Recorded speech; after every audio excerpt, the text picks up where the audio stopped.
Selamat datang saudara-saudari. Hari ini kita mau mendengar 1 Korintius babak ke-10. Amaran. Amaran tentang berhala. Saudara-saudara aku, ingatlah akan peristiwa yang berlaku kepada nenek moyang kita yang mengikut Musa. Mereka semua dilindungi oleh tiang awan dan mereka menyeberangi Laut Merah dengan selamat. Untuk menjadi pengikut Musa, mereka dibaptis di dalam awan dan di dalam laut itu.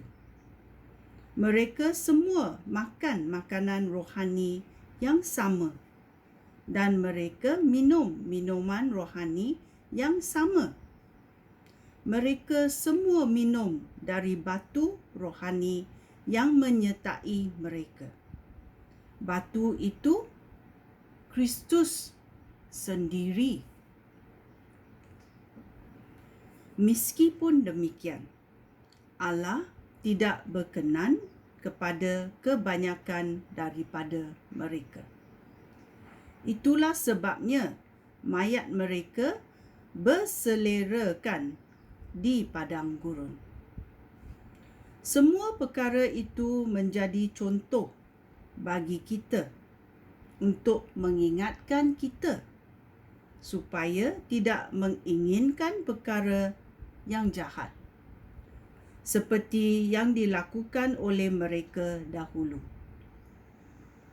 Juga supaya kita tidak menyembah berhala seperti yang dilakukan oleh sebahagian daripada mereka. Di dalam Alkitab tertulis, umat itu mula makan minum dan menari untuk menyembah berhala. Janganlah kita lakukan hal-hal yang cabul seperti yang dilakukan oleh sebahagian daripada mereka. Dalam sehari, 23,000 orang mati akibat perbuatan itu. Janganlah kita cobai Tuhan seperti yang dilakukan oleh sebahagian daripada mereka.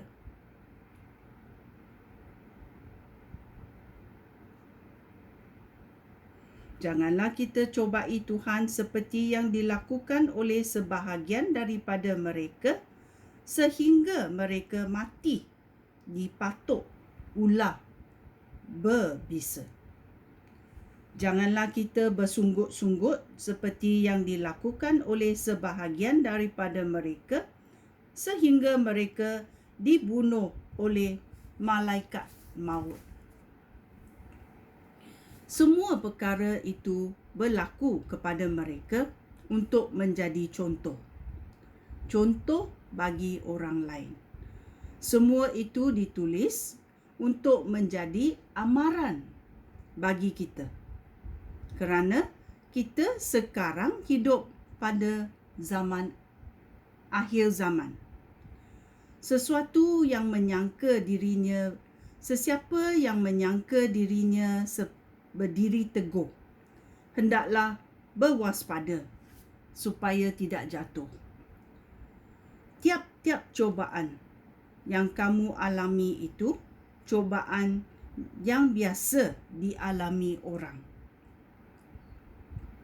Tetapi Allah setia kepada janjinya.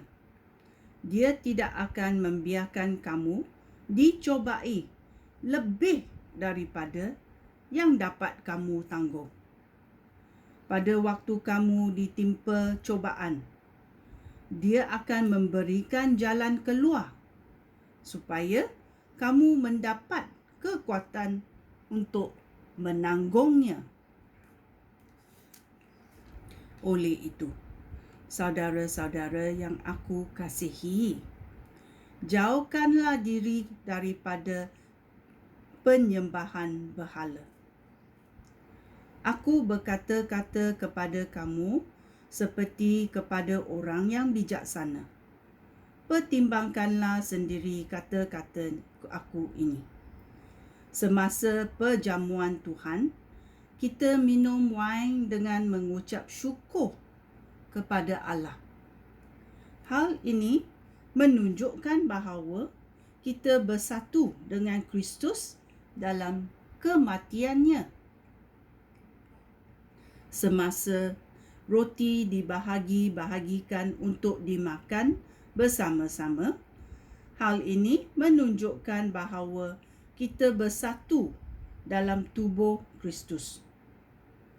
Kita yang banyak ini satu tubuh kerana hanya ada satu roti dan kita semua makan daripada roti yang satu itu juga. Perhatikanlah orang Yahudi. Mereka yang makan makanan yang dipersembahkan di atas mezbah sama-sama beribadat kepada Allah. Adakah aku memaksudkan bahawa berhala ataupun makanan yang dipersembahkan kepada berhala itu tidak mempunyai erti sama sekali? Tidak.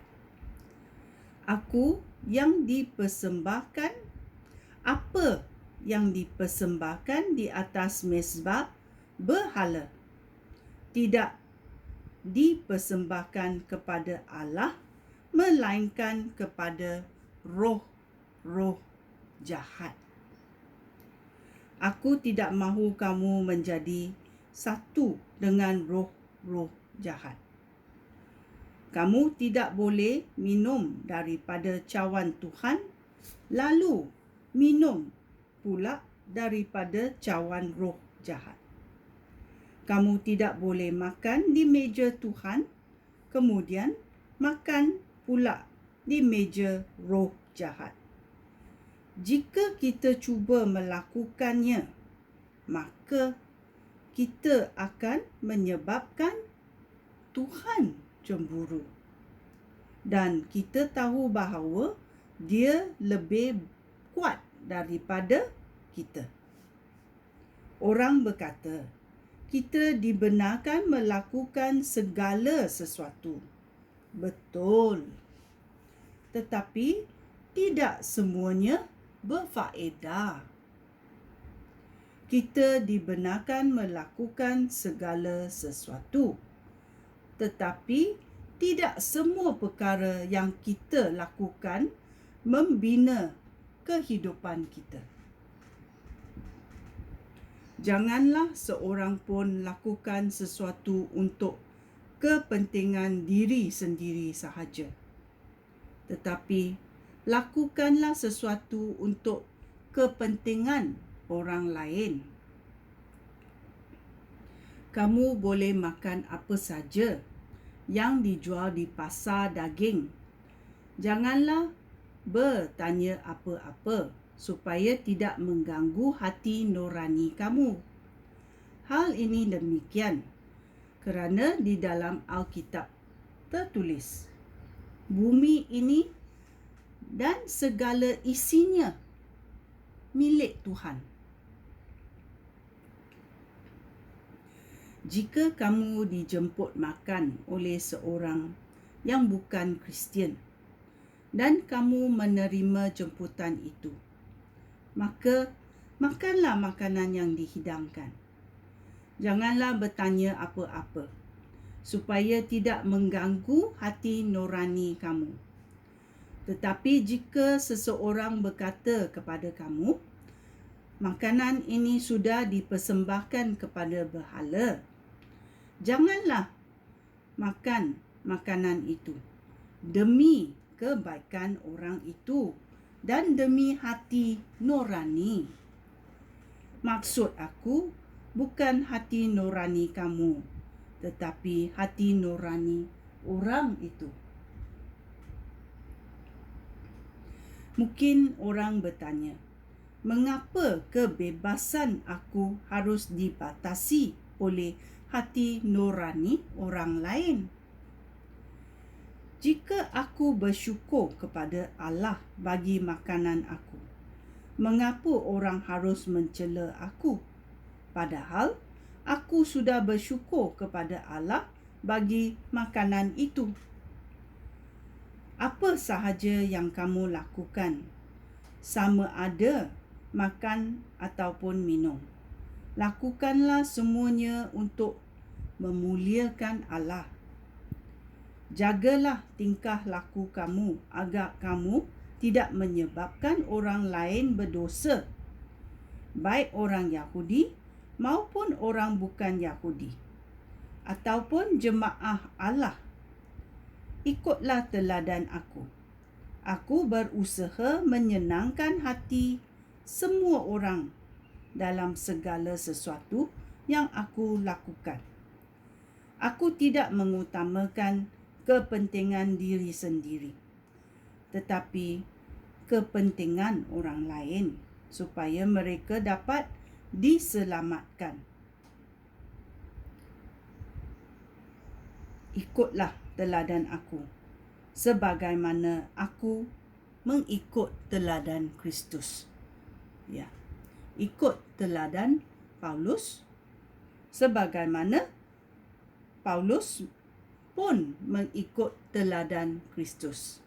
Ya, kita mesti mau mengikut teladan Kristus dalam hidup kita. Sekian, terima kasih.